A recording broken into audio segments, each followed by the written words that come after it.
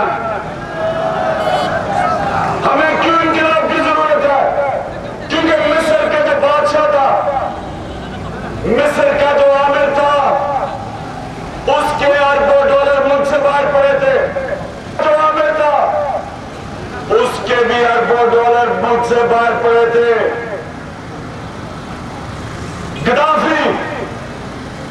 Gaddafi के अरबों dollar बाहर पड़े।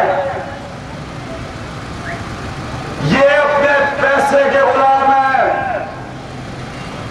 ये अल्लाह को खुदा नहीं मानते, ये पैसे की बदपरस्त हैं। इनके पैसे बाहर पड़े थे। और दूसरी चीज, ये अमेरिका के जूते पॉलिश करने वाले गुलाम थे।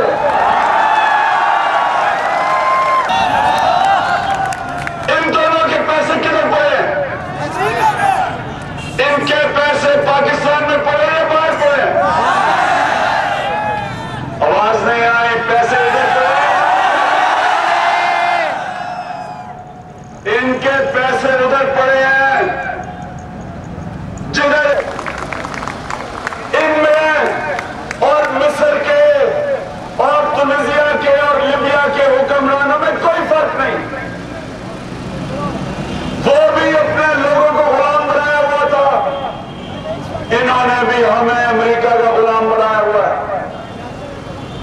उधर भी तब्दीली की जरूरत थी और है और आएगी।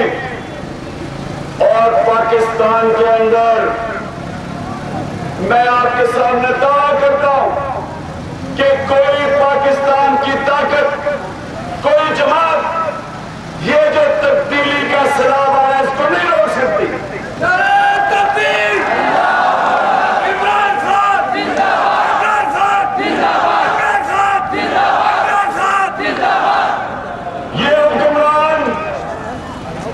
ये हुक्मरान जो आपके ऊपर महंगाई की बारिश कर रहे हैं, टैक्सों पे टैक्स।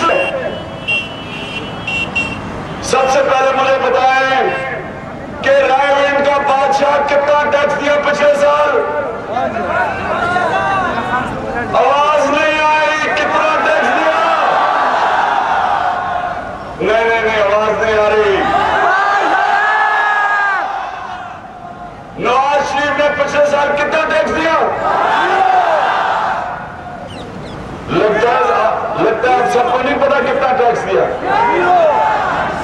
नवाज शरीफ ने बहुत ज्यादा टैक्स दे दिया, 5,000 रुपया साल का। आसिफ जरदारी ने कितना टैक्स दिया?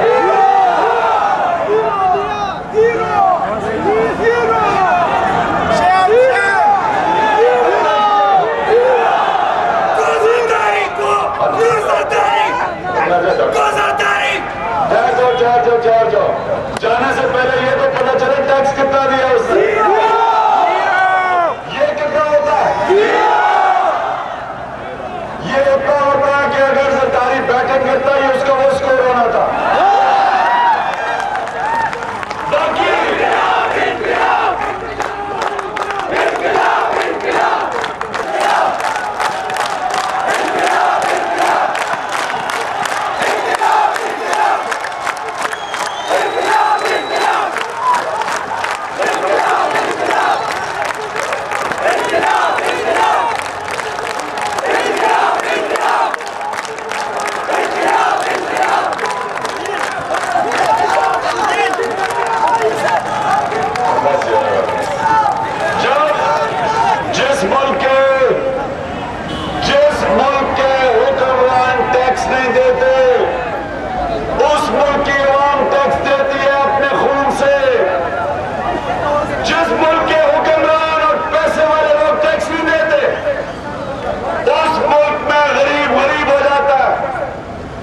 छोटा सा तबका अमीर हो जाता।